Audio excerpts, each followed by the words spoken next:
നമസ്കാരം. എതിർപക്ഷത്തുള്ളവർക്ക് വിമർശിക്കാനുള്ള വഴി അറിഞ്ഞുകൊണ്ട് ഇട്ട് നൽകരുത് എന്നത് പറഞ്ഞിരിക്കുകയാണ് പി.വി. അൻവറിനോട് പാർട്ടി. പക്ഷേ പി.വി. അൻവർ എം.എൽ.എ പാർട്ടിയുടെ ഈ നിർദ്ദേശത്തിൽ നിന്ന് വ്യതിചലിക്കുന്നു. പാർട്ടി നിർദ്ദേശം നൽകിയിട്ട് പോലും അതൊന്നും വ്യക്തമാകാതെ, അതൊന്നും മനസ്സിലാക്കാതെ താൻ ഉന്നയിച്ച ആരോപണങ്ങളിൽ ഉറച്ചു നിന്ന പി.വി. അൻവർ എം.എൽ.എ വീണ്ടും മാധ്യമങ്ങൾക്ക് മുന്നിൽ വന്നുകൊണ്ടിരിക്കുകയാണ്. നിലവിൽ ഉന്നയിച്ച ആരോപണങ്ങൾക്ക് അതാത് വിഷയത്തിൽ ചുമതലപ്പെടുത്തിയിട്ടുള്ള സംഘങ്ങൾ കൃത്യമായ അന്വേഷണം നടത്തുന്നുണ്ടെന്ന് അറിയിച്ചിട്ട് പോലും പാർട്ടിയെ പ്രതിരോധത്തിലാക്കി പാർട്ടി നിർദ്ദേശങ്ങൾ മറികടന്ന് ഇന്നും മാധ്യമങ്ങൾക്ക് മുന്നിലോട്ട് വരാനൊരുങ്ങുകയാണ് പി.വി. അൻവർ എം.എൽ.എ. ഇന്ന് വൈകിട്ട് മാധ്യമങ്ങൾക്ക് മുമ്പിൽ എത്തുമെന്ന് പി.വി. അൻവർ അറിയിച്ചിരിക്കുന്നു. ഇതോടുകൂടെ പി.വി. അൻവർ എം.എൽ.എ പാർട്ടി വിടാനുള്ള ഉദ്ദേശമാണോ, പാർട്ടിയുടെ നിർദ്ദേശങ്ങൾക്ക് ലംഘിച്ചുകൊണ്ടുള്ള ഈ നടപടികൾ കൊണ്ട് ഉദ്ദേശിക്കുന്നത് എന്താണ് എന്നതുൾപ്പെടെയുള്ള കാര്യങ്ങളാണ് ചോദ്യമായി മാറുന്നത്. എന്തായാലും ഇന്ന് വൈകിട്ടും 4:30 പാർട്ടിക്കെതിരെയുള്ള എന്തോ ഒരു ബോംബുമായാണ് മാധ്യമങ്ങൾക്ക് മുമ്പിലേക്ക് പി.വി. അൻവർ എം.എൽ.എ എത്തുന്നത് എന്ന് വേണം മനസ്സിലാക്കാൻ.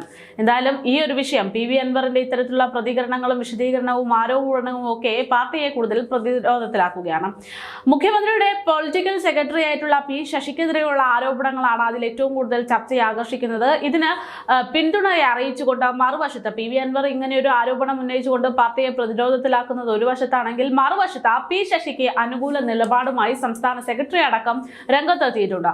മുഖ്യമന്ത്രിയുടെ political secretary P Sasi Anwar പറയുന്നത് പോലെയുള്ള കാര്യങ്ങളൊന്നും തന്നെ ചെയ്യില്ല എന്നും അത്തരത്തിലുള്ള ഒരാളല്ല അദ്ദേഹം എന്നുമൊക്കെയാണ് CPM സംസ്ഥാന സെക്രട്ടറി M.V. ഗോവിന്ദൻ പറയുന്നത്.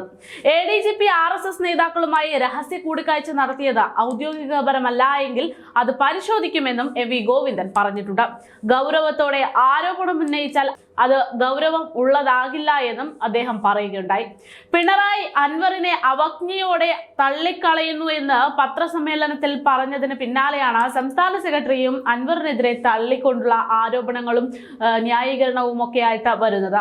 മുഖ്യമന്ത്രിയുടെ വാർത്താ സമ്മേളനത്തിന് പിന്നാലെ CPM സെക്രട്ടേറിയറ്റ് അൻവർ പരസ്യ പ്രസ്താവന ഒഴിവാക്കണമെന്ന് നിർദ്ദേശിച്ച പത്രക്കുറിപ്പ് അടക്കം ഇറക്കിയതാണ്.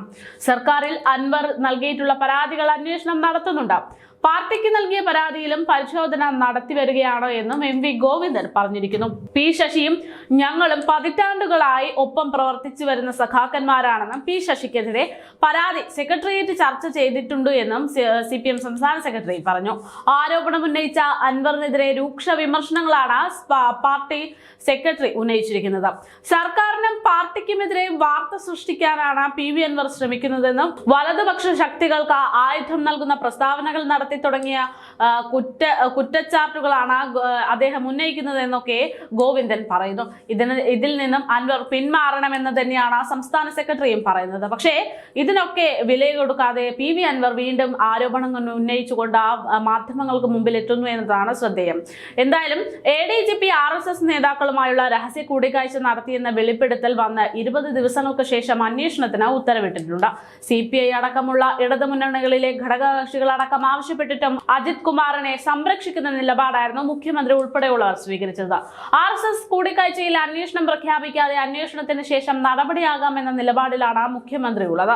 മുൻപ് പ്രഖ്യാപിച്ച അന്വേഷണത്തിൽ RSS കൂടിക്കാഴ്ച ഉൾപ്പെടില്ല എന്ന വാർത്ത പുറത്തു വന്നതോടെ അന്വേഷണം പ്രഖ്യാപിക്കാൻ പിണറായി സർക്കാർ നിർബന്ധിതപ്പെടുകയായിരുന്നു. തൃശൂർ പൂരം കലക്കിയ സംഭവത്തിലും അന്വേഷണം പ്രഖ്യാപിച്ച 5 മാസത്തിന് ശേഷമാണ് റിപ്പോർട്ട് പുറത്തു വന്നത്. ഇത് അന്വേഷിച്ചത് ആരോപണ വിധേയരായിട്ടുള്ള അജിത് കുമാർ തന്നെ എന്നതാണ്. തൃശൂർ പൂരവുമായി ബന്ധപ്പെട്ടുള്ള അന്വേഷണം വീണ്ടും പുനരാരംഭിച്ചേക്കുമെന്നുള്ള സൂചനയുമുണ്ട്. എന്തായാലും പി.വി. അൻവർ കൊളുത്തുവിട്ട തീ അത് ആളിക്കത്തിക്കൊണ്ടിരിക്കുകയാണ് എന്ന് പറയാതെ വയ്യ.